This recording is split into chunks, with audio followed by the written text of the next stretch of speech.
नमस्कार दोस्तों, आज मैं आपको सुभद्रा कुमारी चौहान द्वारा रचित कहानी सुनाने जा रही हूँ, जिसका शीर्षक है ग्रामीणा। पंडित रामधन तिवारी को परमात्मा ने सब कुछ दिया था, किंतु संतान के बिना उनका घर सूना था। धन धान्य से भरा पूरा घर उन्हें जंगल की तरह जान पड़ता था। संतान की लालसा से उन्होंने न जाने कितने तप जप और विधान करवाए और अंत में उनकी ढलती उम्र में पुत्र तो नहीं पर एक पुत्री का जन्म हुआ। इस समय तिवारी जी ने खूब खुले हाथों खर्च किए, सारे गांव को प्रीति भोज दिया। महीनों घर में ढोलक ठनकती रही। कन्या ही सही, पर इसके जन्म ने तिवारी के निपुत्र होने के कलंक को धो दिया था। कन्या का रंग गोरा चिट्टा, आंखें बड़ी बड़ी, चौड़ा माथा और सुंदर सी नासिका थी। उसके बाल घने काले और असंख्य नन्हे नन्हे छल्लों की भांति सिर पर बड़े ही सुहावने लगते थे। उसका नाम रखा गया सोना। सोना का लालन पालन बड़े लाड़ प्यार से होने लगा। जब सोना 7 साल की हुई तो घर में एक मास्टर लगाकर तिवारी जी ने सोना को हिंदी पढ़वाना प्रारंभ किया और थोड़े ही समय में सोना ने रामायण महाभारत इत्यादि पुस्तकें पढ़ना सीख लिया। गांव के सभी लोगों ने सोना की कुशाग्र बुद्धि की तारीफ की। इसके आगे अधिक पढ़ाकर तिवारी जी को कन्या से कुछ नौकरी तो करवानी न थी, इसलिए सोना का पढ़ना बंद करवा दिया गया। अब सोना 9 साल की सुकुमार सुंदर बालिका थी। उसकी सुंदरता और सुकुमारता को देखकर गांव वाले कहते, तिवारी जी, तुम्हारी लड़की तो देहात के लायक नहीं है, इसका विवाह तो भाई कहीं शहर में ही करना। सुनते ही शहर में बड़ा आराम रहता है। इधर तिवारी जी की बहन जानकी, जिसका विवाह हुआ तो गांव में ही था, किंतु कुछ ही दिन से शहर में जाकर रहने लगी थी। जब कभी शहर से चौड़े किनार की सफ़ेद साड़ी, आधी बाह का लेस लगा हुआ जैकेट, टिकली की जगह माथे पर लाल अंगूर की बिंदी और पैरों में काले काले स्लीपर पहनकर आती तो सारे गांव की स्त्रियां उसे देखने के लिए दौड़ती आती। गांव के तरुण जीवन में उसका आदर था और बूढ़ों की आंखों में वह खटकती थी, किंतु फिर भी वह सबके लिए नई चीज़ थी। जानकी के पति नारायण ने भी मिल में नौकरी कर ली थी। उसे 20 रुपये माहवार मिलते थे। वह अब देहाती न था, 16 आने शहर का बाबू बन गया था। धोती की जगह ढीला पजामा, कुर्ते की जगह कमीज, बस्ट और कोट, पगड़ी की जगह काली टोपी और पैरों में पंप शू पहनता था। जब कभी गांव में जाता, कान में इत्र का फाहा जरूर रहता।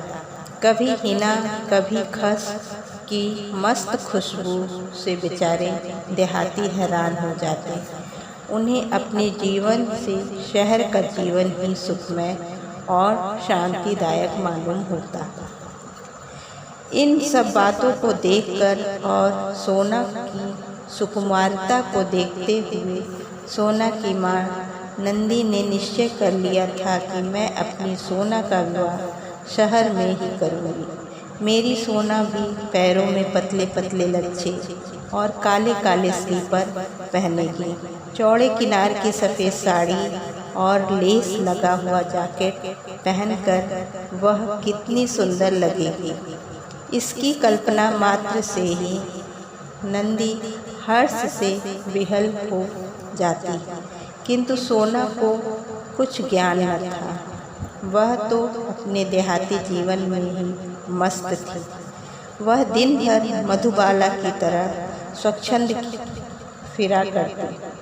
कभी कभी वह समय पर खाना खाने आ जाती और कभी कभी तो खेत में खाना भी भूल जाती। सुंदर चीज़ें इकट्ठी करने और उन्हें देखने का उसे व्यसन सा था। गांव में अपनी जोड़ की कोई लड़की उसे न मिलती, इसीलिए किसी लड़की से उसका अधिक मेल जोल न था। नंदी को सोना की यह स्वच्छंद प्रियता पसंद न थी, किंतु वह सोना को दबा भी न सकती थी। वह जब कभी सोना को इसके लिए कुछ कहती तो तिवारी जी उसे आड़े हाथों लेते, कहते लड़की है, पराए घर तो उसे जाना ही पड़ेगा, क्यों उसके पीछे पड़ी रहती हो, जितने दिन है खेल खा लेने दो, तुम्हारे घर जन्म भर थोड़े बने रहेगी। लाचार नंदी चुप हो जाती। धीरे धीरे सोना ने 12 वर्ष पूरे करके 13 वर्ष में पैर रखा, किंतु तिवारी जी का इस तरफ ध्यान ही न था। एक दिन नंदी ने उन्हें छेड़ा, सोना के विवाह की भी कुछ फिक्र है? तिवारी जी चौंक से उठे, बोले, सोना का विवाह? अभी वह है ही कितने साल की, किंतु यह कितने दिन चल सकता था। लड़की का विवाह तो करना ही पड़ता है। वैसे तो गांव में ही ऐसे कई लड़के थे जिनसे सोना का विवाह हो सकता था, किंतु नंदी और तिवारी जी दोनों ही सोना का विवाह शहर में करना चाहते थे। शहर के जीवन का सुनहला सपना रह रह के उनकी आंखों में छा जाता था। उन्होंने जानकी और नारायण से शहर में कोई योग्य वर तलाश करने के लिए कहा। इधर सोना 12 साल की हो जाने पर निरी बालिका ही थी। अब भी वही राजा रानी का खेल खेला जाता। सुंदर फूल पत्तियों अब भी इकट्ठी की जाती और तितलियों के पीछे वह अब भी उसी प्रकार दौड़ लगाती। सोना के अंग प्रत्यंग में धीरे धीरे यौवन का प्रवेश हो चुका था, किंतु सोना का इसका ज्ञान न था। उसके स्वभाव से अब भी वह लापरवाही, वही अल्हड़पन और भोलापन था जो 8 साल की बालिका के स्वभाव में मिलेगा। सोना का विवाह तय हो गया। वर की आयु 22 या 23 साल की थी। वह सुंदर, स्वस्थ और चरित्रवान नवयुवक थे। एक प्रेस में नौकरी करते थे। 75 रुपये माहवार तनख्वाह पाते थे। घर में एक बूढ़ी माँ को छोड़कर और कोई न था। बिहार के रहने वाले थे। कुछ ही दिनों से यूपी में आए थे। पर्दे के बड़े पक्षपाती और पुरानी रूढ़ियों के कायल थे। नाम था विश्वमोहन। जब तिवारी जी ने विश्वमोहन और उनके घर को देखा तो उनकी खुशी का ठिकाना न रहा। विश्वमोहन बाबू, क्या पूरे साहब दिख पड़ते हैं?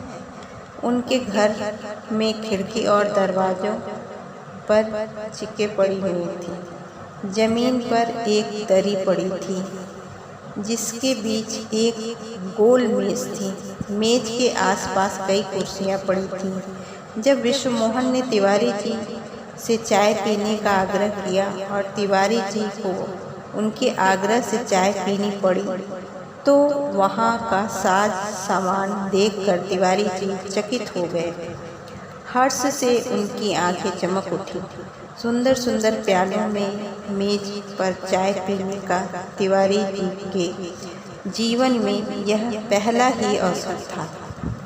चाय पीने के बाद तिवारी जी ने 2 गिन्नी परीक्षा में देकर शादी पक्की कर ली। रास्ते में नारायण बोला, कहो तिवारी जी, है न लड़का 100 में एक? है कोई तुम्हारे गांव में ऐसा? जब कपड़े पहनकर हैट लगाकर निकलता है तब कोई नहीं कह सकता कि साहब नहीं है। सब लोग झुक के सलाम करते हैं। घर में देखा कितना पर्दा है। सब खिड़की दरवाजे पर चिके पड़ी थी। इनकी माँ बूढ़ी हो गई हैं, पर क्या मजाल है कि कोई परछाई भी देख ले।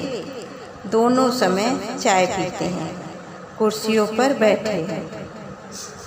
तिवारी जी ने हर्षोन्नत होकर, भाई नारायण, हम तुम्हारे इस उपकार के सदा आभारी रहेंगे। हमारे ढूंढे तो ऐसा घर वर कभी न मिलता।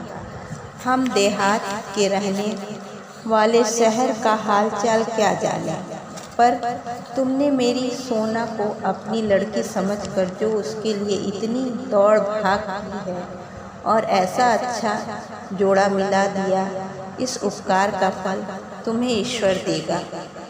नारायण बोला, अच्छा तिवारी जी, अब जाकर विवाह की तैयारी करो। देखना इन्हें खाने पीने की कुछ कमी न होने पावे। शहर के आदमी हैं, सब तकलीफ़ें सह लेंगे पर भूख नहीं सह सकेंगे। खाते भी अच्छा है, देहात की मिठाई इन्हें अच्छी न लगेगी। कोई शहर का ही हलवाई ले जाकर मिठाई बनवा लेना, समझे। तिवारी जी खुशी खुशी घर लौटे। घर जाकर अब उन्होंने नंदी के सामने वर के रूप और गुण का बखान किया तो नंदी फूली न समाई। वह जैसा घर वर सोना के लिए चाहती थी, ईश्वर ने उसकी साध पूरी कर दी। इस कृपा के लिए उसने परमात्मा को सत सत धन्यवाद दिया और नारायण को उसने कोटि कोटि मन से आशीर्वाद दिया, जिसने इतनी दौड़ धूप करके मन चाहा घर और वर सोना के लिए खोज दिया था। सोना ने जब सुना कि उसका विवाह हो रहा है, तब वह दौड़ कर आई। उसने माँ से पूछा, माँ, विवाह कैसा होता है और क्यों होता है। माँ के सामने वह यह बड़ा जटिल प्रश्न था। वह समझ ही न सकी कि इसका क्या उत्तर दें, किंतु चतुर जानकी ने तुरंत बात बना ली। बोली, सोना, विवाह हो जाने पर अच्छे अच्छे गहने कपड़े मिलते हैं, इसलिए विवाह होता है। सोना ने पूछा, बुआ जी, फिर क्या होता है। जानकी ने कहा, फिर सास के घर जाना पड़ता है, सो तुझे अपने साथ ले चलूँगी। सो तो मैं पहले से ही जानती थी बुआ जी कि विवाह करने पर सास के घर जाना पड़ता है, पर मैं कहीं नहीं जाऊंगी। अभी से कह देती हूँ, विवाह करो चाहे ना करो, कहती हूँ। हुए सोना खेलने चली गई। नंदी का मातृ प्रेम आँखों में आंसू बनकर उमड़ आया। बोली, अभी बचपना है, बड़ी होगी तब सब समझेगी। जानकी बोली, फिर तो ससुराल से 1-2 दिन के लिए भी मैके आना कठिन हो जाएगा भौजी।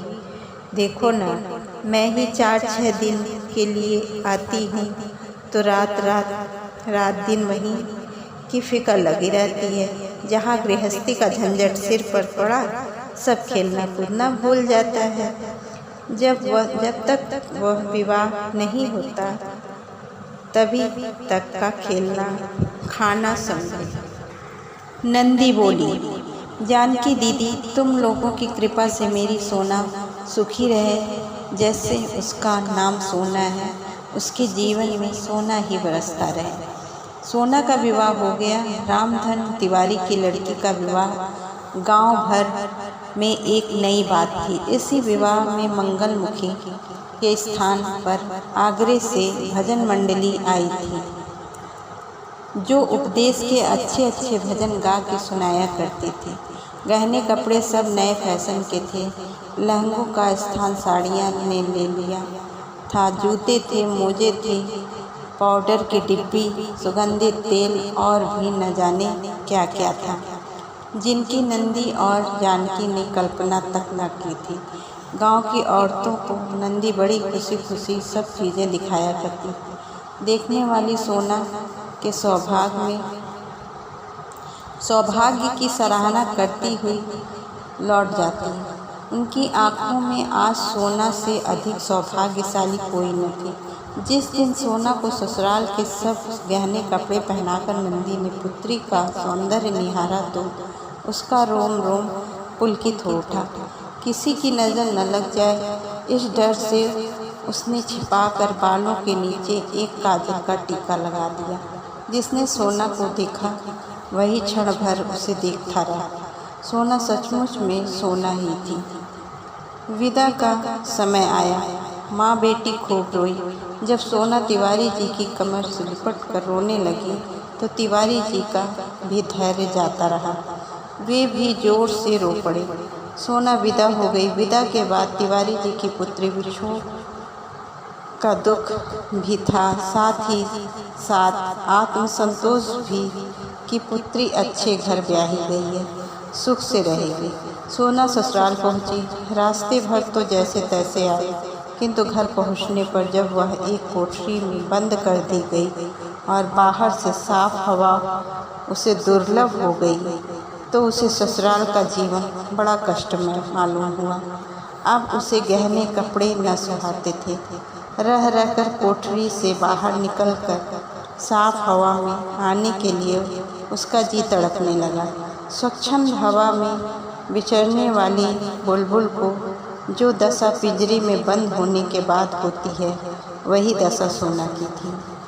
4-6 दिन में ही उसके गुलाबी गाल पीले पड़ गए, आंखें भारी रहने लगी। एक दिन विश्वमोहन ऑफिस चले गए थे। सास सो रही थी। सोना आंगन के बाहर के दरवाजे के पास चली आई। चिक को जरा हटाकर बाहर देखा। यहाँ देहात की सुंदरता तो न थी, फिर भी साफ हवा तो थी। इतने दिनों के बाद क्षण भर के लिए क्यों न ही बाहर की हवा लगते ही सोना का चित्त प्रफुल्लित हो गया। किंतु उसी समय एक बुढ़िया उधर से निकली। सोना को उसने चिक के पास देख लिया। आकर विश्वमोहन की माँ से कहा, बहू को जरा संभाल कर रखा करो। न साल न 6 महीने अभी से खड़ी होकर झांकती है। यह लांछन कुलीन घर की बहू बेटियों को शोभा नहीं देती। विष्णु की अम्मा, तुम्हारी इतनी उम्र हो गई, आज तक किसी ने परछाई तक न देखी, और तुम्हारी ही बहू के ये लक्षण कलयुग इसी को कहते हैं। बुढ़िया तो उपदेश देकर चली गई, पर सोना को उस दिन बड़ी डांट पड़ी।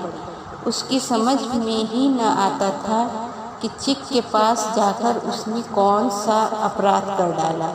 फिर भी बेचारी ने नतमस्तक सभी झिड़कियों को सह ली, और दूसरा चारा भी क्या था। इसी बीच जब तिवारी जी सोना को लेकर आए तो उसे ऐसा ज्ञान पड़ा जैसे किसी ने डूबते से उबार लिया हो। पिता को देखकर वह बड़ी खुश हुई। उसने मन ही मन प्रतिज्ञा की कि अब की जाऊंगी तो फिर यहाँ कभी ना आऊँगी। लेकिन शहर वाले बहू को मैके में ज़्यादा रहने ही कब देते हैं। सोना को मैके आए अभी 15 दिन ही नहीं हुए थे कि विश्वमोहन सोना को लेने के लिए आ गए। वे जब आ रहे थे, सोना उन्हें रास्ते में ही बिही के पेड़ के पास चढ़ी हुई मिली। उसके साथ और भी बहुत से लड़के लड़कियां थीं। सोना का सर फूला था और वह बिही तोड़ तोड़ खा रही थी और अपनी जूठी बिही खींच कर मारती थी जा रही थी और ऊपर बैठे बैठे हंस रही थी। सोना को विश्वमोहन ने देखा, किंतु सोना उन्हें न देख सकी। पत्नी की चाल ढाल विश्वमोहन को न सुहाई। उसकी आंखों में खून उतर आया।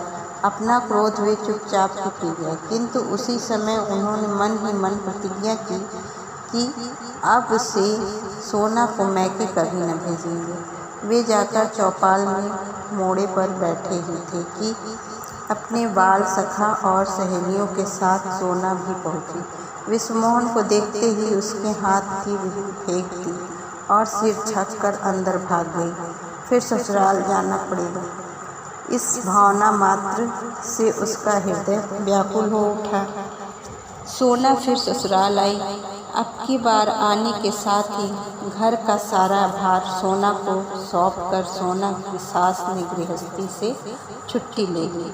कभी घर का काम करने का अभ्यास न होने के कारण सोना को घर के काम करने में बड़ी दिक्कत होती। इसके लिए उसे रोज़ सास की झिड़कियाँ सहनी पड़ती। सोना ने खेलना, खाना और तितली की तरह उड़ना ही सीखा था। गृहस्थी की गाड़ी में उसे भी कभी जुटना पड़ेगा, यह तो उसने कभी सोचा ही न था। किंतु यह कठिनता महीने 15 दिन की ही थी। अभ्यास हो जाने पर फिर सोना को काम करने में कुछ कठिनता न पड़ती। घर में रात दिन बंद रहने की उसकी आदत न थी। बाहर जाने के लिए उसका जी सदा व्याकुल रहता। यदि कभी खिलौने वालों की आवाज़ सुनती या चना जोर गरम की आवाज़ उसके कान में पड़ती तो वह तड़प सी जाती। अपना यह कैद खाने का जीवन उसे बड़ा ही कष्टकर मालूम पड़ता। किंतु सोना बहुत दिनों तक अपने को रोक न सकी। वह सास और पति की आंख बचाकर गृह कार्य के पश्चात कभी खिड़की कभी दरवाजे के पास जैसा मौका मिलता जाकर खड़ी हो जाती। बाहर का दृश्य, हरे भरे पेड़ पत्तियां देखकर उसे कुछ शांति मिलती। बाहर की ठंडी हवा को स्पर्श करके उसमें जैसे कुछ जीवन आता। वह जानती थी कि खिड़की या दरवाजे के पास वह कभी किसी बुरे उद्देश्य से नहीं जाती। फिर भी पति नाराज होंगे, सास झिड़कियाँ लगाएंगी, इसलिए वह सदा उनकी नज़र बचाकर काम करती। मोहल्ले वालों को यह बात सहन न हुई। कल की आई हुई बहू, बड़े घर की बहू सदा खिड़की दरवाजे से लगी रहे, अवश्य ही यह आचार भ्रष्ट है। धीरे धीरे आसपास के लोगों में सोना के आचरण की चर्चा होने लगी। पुराने विचार वाले पर्दा के पक्षपातियों को सोना की हर एक हरकत में बुराई छोड़ भलाई नज़र ही नहीं आती थी। मोहल्ले के बिगड़े दिल सौदे सोना के दरवाजे पर से दिन में कई बार चक्कर लगाते और आवाज़ें कसते, किंतु न तो सोना का इस तरफ ध्यान होता और न उसे इसकी कुछ परवाह थी। वह तो प्रकृति की पुजारिन थी। खिड़की दरवाजे के पास वह प्रकृति की शोभा देखती थी। लोगों की बातों की ओर उसका ध्यान भी न जाता था। इसी बीच किसी काम से सोना की सास को कुछ दिन के लिए गांव जाना पड़ा। अब पति के ऑफिस जाने के बाद वह स्वच्छंद हिरनी की तरह फिरा करती थी। कोई रोक टोक करने वाला तो था नहीं। कभी कभी वह चिक से बाहर भी चली जाया करती। आसपास कई औरतों से जान पहचान भी हो गई। वे लोग सोना के घर आने जाने लगे। सोना भी कभी कभी लुक छुप के दोपहर के सन्नाटे में उनके घर हो आती। सोना के बारे में, उसके आचरण के विषय में लोग क्या कहते हैं सोना न जानती थी। वह तो उन्हें अपना हितैषी और मित्र समझती थी। वहीं लोग जो सोना से घुल मिलकर घंटों बातचीत किया करते, बाहर जाकर न जाने क्या क्या बकते। धीरे धीरे इसकी चर्चा विश्वमोहन के कानों तक भी पहुंची। इन बातों को रोकने के लिए उन्होंने अपनी माँ की उपस्थिति आवश्यक समझी, इसलिए माँ को बुलावा भेजा। साथ ही सोना को भी समझा दिया कि वह बहुत संभल कर रहा करे। सास के आने पर सोना के ऊपर से पहरा बैठ गया, किंतु वह तो गांव की लड़की थी, साफ हवा में विचर चुकी थी। उसके लिए सख्त पर्दे में बिल्कुल बंद होकर रहना बड़ा कठिन था, इसलिए उसका जीवन बड़ा दुखी था। उसके घर के भीतर बैठा ही न जाता था। जरा मौका पाते ही बाहर साफ हवा में जाने के लिए उसका जी मचल उठता और वह अपने आप को रोक न पाती। विश्वमोहन ने एकांत में उसे कई बार समझाया कि सोना के इस आचरण से उनकी बहुत बदनामी हो रही है, इसलिए वह खिड़की दरवाजे के पास न जाया करे, बाहर न निकला करे। 1-2 दिन तक सोना को उनकी बातें याद रहती, किंतु वह फिर भूल जाती और वही हाल फिर हो जाता। फिर खिड़की दरवाजे के पास जाती, फिर बाहर की साफ हवा में जाने के लिए, प्रकृति के सुंदर दृश्यों को देखने के लिए उसकी आंखें मचल उठती। एक दिन विश्वमोहन को किसी काम से शहर से बाहर जाना था। सोना ने पति का सामान ठीक करने स्टेशन रवाना किया। सास खाना खा चुकने के बाद लेट गई। सोना ने अपनी गृहस्थी के काम धंधे समाप्त करके कंघी चोटी की, कपड़े बदले, पान बनाकर खाया, फिर एक पुस्तक लेकर पढ़ने के लिए खाट पर लेट गई। पुस्तक कई बार पढ़ी हुई थी। 2-4 पेज उलट पलट कर देखे, जी न लगा। उसी समय ठेले वाले ने आवाज़ दी, 2 पैसा हर माल मिलेगा, 2 पैसा। किताब फेंक कर सोना दरवाजे की तरफ दौड़ी। ठेले वाला दूर निकल आया था। दूर तक नज़र दौड़ाई, कहीं भी न दिख पड़ा। निराश होकर लौटने वाली ही थी कि पड़ोस में रहने वाला बनिए का लड़का फैजू दौड़ा हुआ आया। बोला, भौजी सुई धागा हो तो जरा मेरे कुर्ते में बटन टाँग दो, मैं कुश्ती देखने जाता हूँ। सोना ने पूछा, कुश्ती देखने जाते हो कि लड़ने? फैजू ने मुस्कुरा कर कहा, दोनों काम करने भौजी, पहले बटने तो टाँग दो, नहीं तो देरी हो जाएगी। सोना सुई धागा लाकर बटन टाँकने लगी। फैजू वहाँ फर्श पर सोना जरा दूर हटकर बैठ गया। सोना से जरा दूर हटकर बैठ गया। गाड़ी 3 घंटे लेट थी। विश्वमोहन ने सोचा, यहाँ बैठे बैठे क्या करेंगे, चले तब तक घर में बैठकर आराम करेंगे। सामान स्टेशन पर ही छोड़कर स्टेशन मास्टर की साइकिल लेकर विश्वमोहन घर पहुँचे। बैठक में फैजू को सोना के पास बैठा देखकर उनके बदन में आग सी लग गई।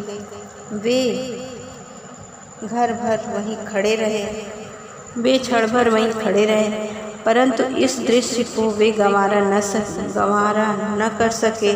अपने गुस्से को चुपचाप पीकर अंदर आए, माता के पास बैठ गए। सोना से पति की नाराजगी छिपी न रही।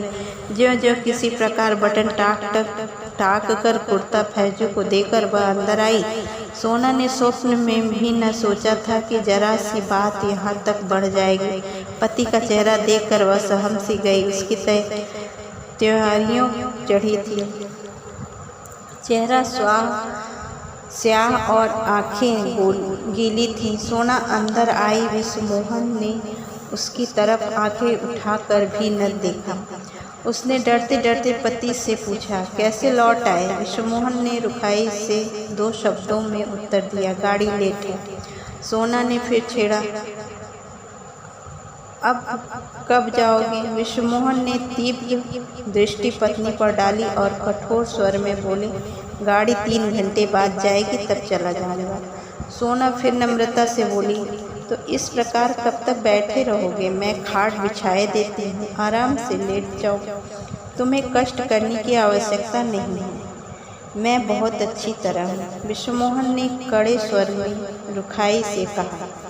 सोना के बहुत आग्रह करने पर विश्वमोहन ने कमरे में पैर रखा। वे न कुछ बोले और न खाट पर ही लेटे कुर्सी पर बैठ गए। एक पुस्तक उठाकर उसके पन्ने उलटने पलटने लगे। पढ़ने के नाम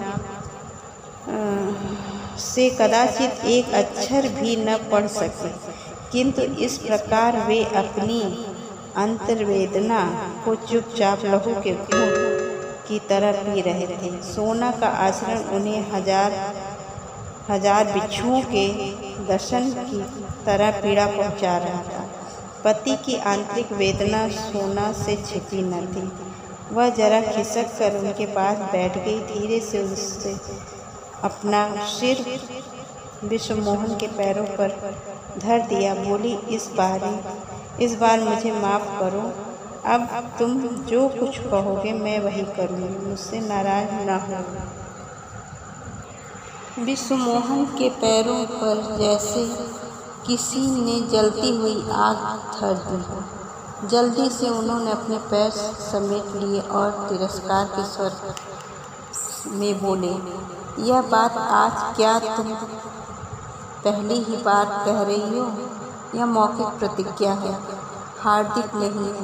मैं सब जानता हूँ। तुम्हारे कारण तो मैं शहर में सिर उठाने लायक नहीं रहा। जिधर जाओ उधर लोग तुम्हारी चर्चा करते हुए दिख पड़ते हैं। मेरे तुम्हारे मुंह पर कोई कुछ नहीं कहता तो क्या हुआ, बाद में कानाफूसी करते हैं। तुम्हारे ऊपर तो जैसे इसका कुछ असर ही नहीं पड़ता। जो जी में आता है करती रहो। भला यह शोहदा तुम्हारे पास बटन टकवाने क्यों आया? तुम इनकार न कर सकती थी। तुम यदि शह न दो तो कैसे कोई तुम्हारे पास आ गया? सोना ने भय कातर दृष्टि से पति की ओर देखते हुए कहा, जरा सा तो काम था। पड़ोसी धर्म के नाते मैंने सोचा कर देना चाहिए, नहीं तो इनकार क्यों नहीं कर सकती थी।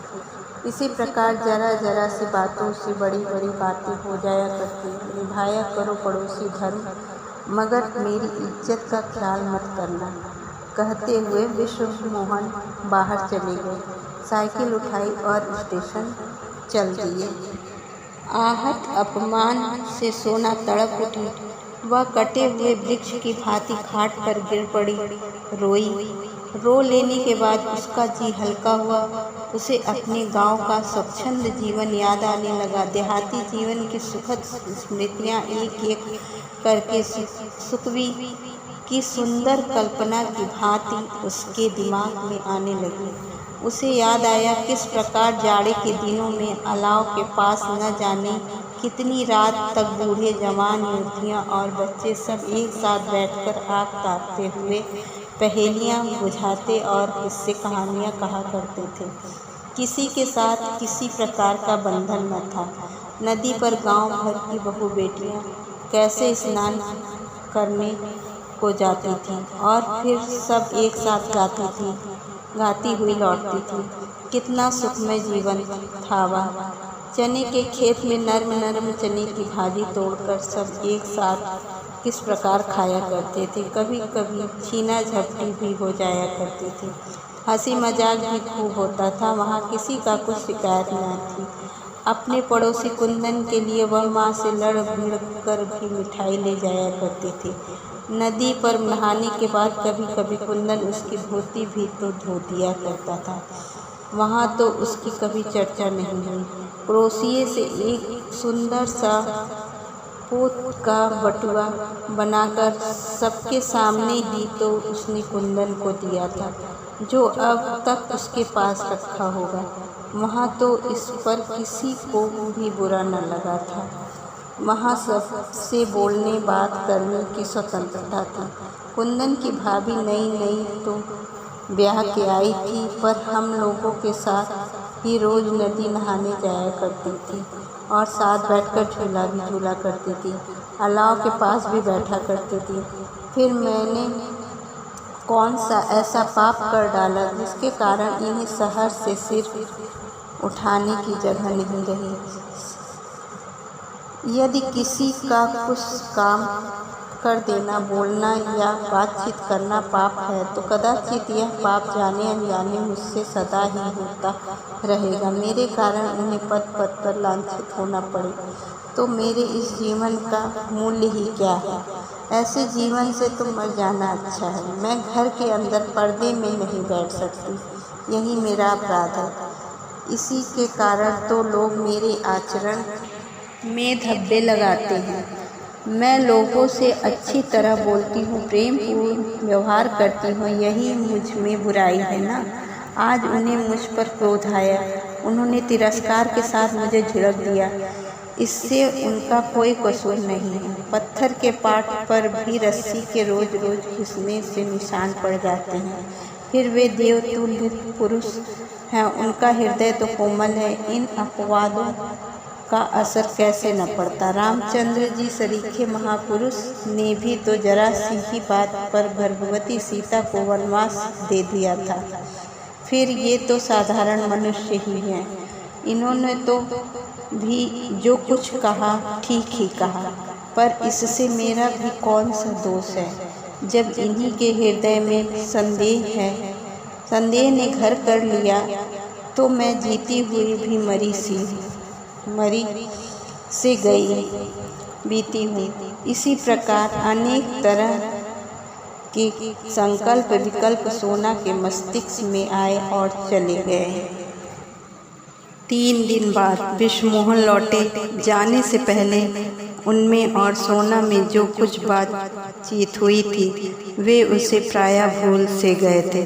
सोना के लिए अच्छी सी साड़ी, एक जोड़ी पैरों के लिए सुंदर से स्लीपर और कुछ हेयर क्लिप लिए हुए वे घर आए, किंतु सामने ही चबूतरे पर उन्हें फैजू बैठा हुआ मिला। पास ही हरी हरी घास पर वह अपना तीतर चुगा रहा था। विश्वमोहन उसे देखते ही तिलमिला उठे। संदेह और भी गहरा हो गया। सारी बातें ज्यों की त्यों फिर ताज़ा हो गई। उनका हृदय बड़ा ही विचलित और व्यथित हुआ। न जाने कितने प्रकार की शंकाएं उन्हें व्याकुल करने लगी। उनका चेहरा फिर गंभीर हो गया। घर आकर वे सोना से एक बात भी न कर सके। माँ से 1-2 बातें कर बिना भोजन किए ही वे ऑफिस चले गए। सोना से यह उपेक्षा न सही गई। पिछले 3 दिनों से वह खिड़की दरवाजे के पास भी न गई थी और उसने यह निश्चय कर लिया था कि वह कभी भी खिड़की दरवाजे के पास न जाएगी। विश्वमोहन की इस उपेक्षा ने उसके हृदय के घाव को और भी गहरा कर दिया। सोना अब इससे अधिक न सह सकती थी। अपने जीवन का समाप्त करने का उसे कोई साधन न मिला। आंगन में लगे हुए धतूरे के पेड़ से उसने 2-3 फल तोड़ लिए और पीसकर पी गई। कुछ ही क्षण बाद सोना के हाथ पैर अकड़ने लगे। उसकी जुबान ऐंठ गई और चेहरा काला पड़ गया। वह देखती थी किंतु बोल न सकती थी। इसी समय तिवारी जी आ पहुँचे। वे सोना को विदा कराने आए थे। सोना पिता को देखकर बहुत रोई। सारे घर में कोहराम मच गया और देखते ही देखते सोना के प्राण पखेरु उड़ गए। यह ऐसी नींद थी जिसने सोना को सदा के लिए शांति दे दी। अपवाद की विषैली आयु अब उसे छू भी न सकती थी। शाम को 6 बजे विश्वमोहन ऑफिस से लौटे। घर में रोने की आवाज़ सुनकर किसी अज्ञात आशंका से उनका हृदय विचलित हो उठा। घर आकर देखा तिवारी जी कन्या की लाश गोद में लिए हुए दहाड़े मार मार कर रो रहे हैं। तिवारी जी इस बीच कई बार कन्या को लेने आ चुके थे, किंतु विश्वमोहन ने विदा न किया था। विश्वमोहन और तिवारी में कोई विशेष बातचीत न हुई। अंतिम संस्कार की तैयारी होने लगी। अंतिम संस्कार के बाद जब विश्वमोहन लौटे तो मेज पर उन्हें सोना का पत्र मिला। मेरे देवता, मैं मर रही हूँ। मारने वाला झूठ नहीं बोला करता। आज तो अंतिम बार विश्वास कर लेना, मैं निर्दोष थी। मुझे ऐसा लगता है कि या तो यह दुनिया मेरे लायक नहीं है या मैं इस दुनिया के योग्य नहीं हूँ। इस छल कपट से परिपूर्ण संसार में भेजकर शायद विधाता ने उचित नहीं किया था। आप मेरी एक कठिनाई शायद नहीं समझ सके। एक वातावरण में सहसा दूसरे वातावरण में पहुंचकर मैं अपने को शीघ्र ही अनुकूल बना लेने में असमर्थ पाती थी। अपने मरने का मुझे कोई अफसोस नहीं। दुख है तो केवल इतना कि मैं आपको कभी सुखी न कर सकी।